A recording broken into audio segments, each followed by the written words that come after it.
IndiGo airline ಸಮಸ್ಯೆ ಏನಿದೆ ಇದು ಪ್ರತ್ಯಕ್ಷವಾಗಿ ಪರೋಕ್ಷಕವಾಗಿ ಒಬ್ಬರ ಮೇಲಲ್ಲ ಇನ್ನೊಬ್ಬರ ಮೇಲೆ ಪರಿಣಾಮ ಬೀರ್ತಾನೆ ಇದೆ. ಇಷ್ಟು ದಿನ ಗ್ರಾಹಕರ ಮೇಲೆ ಪರಿಣಾಮ ಬಿದ್ದಿರುವಂತದ್ದು. ಹೀಗಾಗಿ ಕೆಲ ಕ್ಯಾಬ್ ಚಾಲಕರಿಗೂ ಈಗ ಸಾಕಷ್ಟು ಸಮಸ್ಯೆಯನ್ನ ಎದುರು ಮಾಡ್ತಾ ಇರುವಂತದ್ದು. ಈಗ ನಾವು ದೃಶ್ಯಗಳಲ್ಲಿ ಸಹ ನೋಡ್ತಾ ಇರಬಹುದು. ಕೆಂಪೇಗೌಡ ಅಂತಾರಾಷ್ಟ್ರೀಯ ವಿಮಾನ ನಿಲ್ದಾಣ ಏನಿದೆ, ಇಲ್ಲಿ ಸಾಕಷ್ಟು ಕ್ಯಾಬ್ಗಳು ದಿನಕ್ಕೆ ಸುಮಾರು ಸಾವಿರಾರು ಸಂಖ್ಯೆಯಲ್ಲಿ ಕ್ಯಾಬ್ಗಳು ಓಡಾಡ್ತಾ ಇದ್ದಾವೆ. ಈ ನಿಟ್ಟಿನಲ್ಲಿ ಏನು ಭಾರತದ 60% ಹೆಚ್ಚು ಬಹುಪಾಲು ಶೇರ್ ಅನ್ನ ಹೊಂದಿರುವಂತ ವಿಮಾನಯಾನ ಸಂಸ್ಥೆ ಅಂದ್ರೆ ಅದು ಇಂಡಿಗೋ ಸಂಸ್ಥೆ.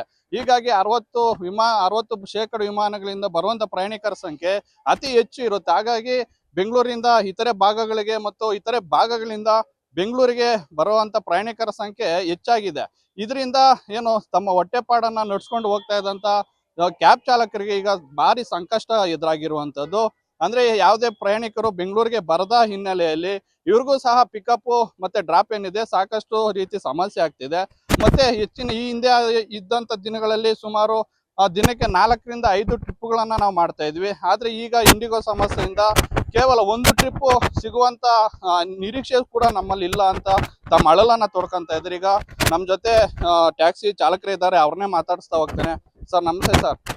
ಸರ್ ಯಾವ ರೀತಿ ಸಮಸ್ಯೆ ಆಗ್ತಿದೆ ಇಂಡಿಗೋ ಈ ಸಮಸ್ಯೆಯಿಂದ ನಿಮ್ಗೆ ಯಾವ ರೀತಿ ಪ್ರಾಬ್ಲಮ್ ಆಗ್ತಿದೆ? ಮೂವ್ಮೆಂಟ್ ಆಗ್ತಾ ಇಲ್ಲ. ಒಂದು 5,000 to 6,000 ಸಂಪಾದನೆ ಮಾಡ್ತಿದ್ದೋ, ಇವಾಗ 2,500 ಸಂಪಾದನೆ ಆಯ್ತಾ ಇರೋದೇ. 24 hours ಗೆ 2,500 ಸಂಪಾದನೆ ಮಾಡ್ತಾ ಇರೋದೇ ಕಷ್ಟ. ಈ ಟೋಲು, ಟ್ಯಾಕ್ಸು, ಲೋನು, ಮನೆ ಸಂಸಾರ ಎಲ್ಲ ಇದು ರಿಸ್ಕ್ ಆಗ್ತಾ ಇದೆ ಸರ್. ಆಗಲ್ಲ ಸರ್, ಇದೇನಾರ ಬಗೆಹರಿಲೇಬೇಕು ಸರ್. ಈ ಮಾಮೂಲಿ ದಿನಗಳಲ್ಲಿ ಎಷ್ಟು ಮಾಡ್ತಾ ಇದ್ದೀರಾ? ಈಗ ಎಷ್ಟು ಮಾಡ್ತಾ ಇದ್ದೀರಾ? ಇದು 4 ಟ್ರಿಪ್ ಮಾಡ್ತಿದ್ದೋ ಸರ್. 4 ಟ್ರಿಪ್ ಮಾಡ್ತಿದ್ದೋ, 5,000 to 6,000 ಸಂಪಾದನೆ ಮಾಡ್ತಿದ್ದೋ. ಇವಾಗ ಇಲ್ಲ ಸರ್ ಅದು. ಈ ಮುಖಾಂತರ ಇಂಡಿಗೋ ಸಂಸ್ಥೆಗೆ ಏನ್ ಹೇಳಕ್ ಇಷ್ಟಪಡ್ತೀರಿ? ಸರ್ಕಾರಕ್ಕಾಗಿರ್ಬೋದು, ಇಂಡಿಗೋ ಸಂಸ್ಥೆಗಾಗಿರ್ಬೋದು. ಅದೇ ಇದು ತಿರ್ಗಾ ಅದೇ ಮಾಮೂಲಿ ಅದೇ ತರ ಇಂಡಿಗೋ ಇದು ಚಾಲ್ತಿ ಆಗ್ಬೇಕು ಸರ್. ಅವ್ರನ್ನ ಮಾತಾಡಿಸ್ತಾ ಹೋಗ್ತೀನಿ. ಸರ್ ಇದನ್ನೇ ನಂಬ್ಕೊಂಡು ಜೀವನ ಮಾಡೋರು ಈ ರೀತಿ ಆಗ್ಬಿಟ್ರೆ ನಿಮ್ ಸಮಸ್ಯೆ ಹೇಗೆ, ನಿಮ್ ಜೀವನ ಹೇಗೆ ಅಂತ ಸರ್? ನಮ್ಮ ಜೀವನ ಅಂದ್ರೆ ಇವಾಗ ಸಾಕಾಗ್ಬಿಟ್ಟಿದೆ. ಈಗ ಗಂಭೀರ ಪರಿಸ್ಥಿತಿಲಿ ಇದ್ದೀವಿ. ಯಾಕೆಂದ್ರೆ ಇವಾಗ 4 ಟ್ರಿಪ್ ಆಗ್ತಾ ಇರೋದು, ಇವಾಗ ಒಂದೇ ಟ್ರಿಪ್ ಆಗ್ತಾ ಇರೋದು. ಅದರಿಂದ ಈ ಎಲ್ಲ ನಮ್ಮ ಚಾಲಕರಿಗೆ ಹೊಡೆತ ಬಿದ್ದಿದೆ.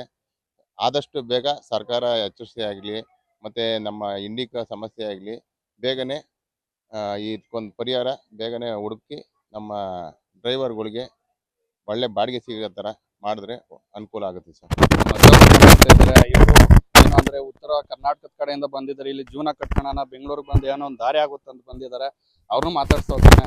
ಸರ್ ಇದನ್ನೇ ನಂಬ್ಕೊಂಡು ಜೀವನ ಮಾಡೋರು ಈಗ ಏಕೆ ಹಿಂಗ್ ನಿಂತು ಬಿಟ್ರೆ ನಿಮ್ ಜೀವನ ಹೇಗೆ ಅಂತ?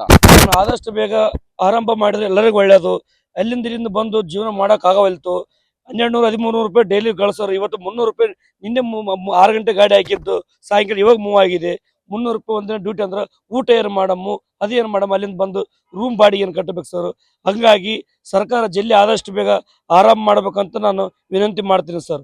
ಸರ್ ಈಗ ಕೆಲವರು ಟ್ಯಾಕ್ಸಿ ಮಾಲೀಕರಾಗಿರಲ್ಲ, ಒಂದ್ ದಿನಕ್ಕೆ ಇಷ್ಟು ಕೊಡ್ತೀನಿ ಅಂತ ಈಸ್ಕೊಂಡ್ ಬಂದಿರ್ತೀರಾ, ಅಂತವ್ರ ಕತೆ ಏನು?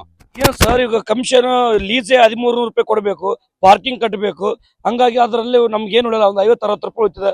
ಹಂಗಾಗಿ ನಾಸ್ಟ್ ಹೋದ್ರಲ್ಲಿ ಏನು ಜೀರೋ ಬ್ಯಾಲೆನ್ಸ್ ಸರ್. ಹಂಗಾಗಿ ಜೀವನಕ್ಕೆ ಭಾಳ ಕಷ್ಟ ಇದೆ.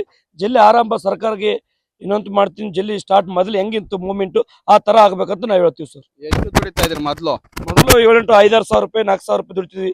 ಕಮಿಷನ್ನೇ ಒಂದು 1,200-1,300 ರೂಪಾಯಿ ಕಮಿಷನ್ ಸಿಗ್ತು.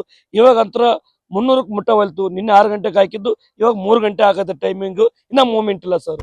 ಹಂಗಾಗಿ ಪ್ರಾಬ್ಲಮ್ ಆಗಿದೆ. ಇದಿಷ್ಟು ಕ್ಯಾಬ್ ಚಾಲಕರ ಮಾತಾಗಿರುವಂತದ್ದು.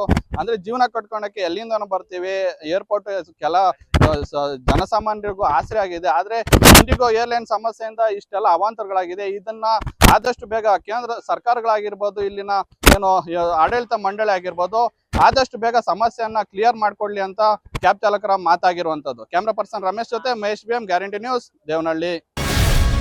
ಗ್ಯಾರಂಟಿ ನ್ಯೂಸ್, ಸುದ್ದಿ ಖಚಿತ, ನ್ಯಾಯ ನಿಶ್ಚಿತ.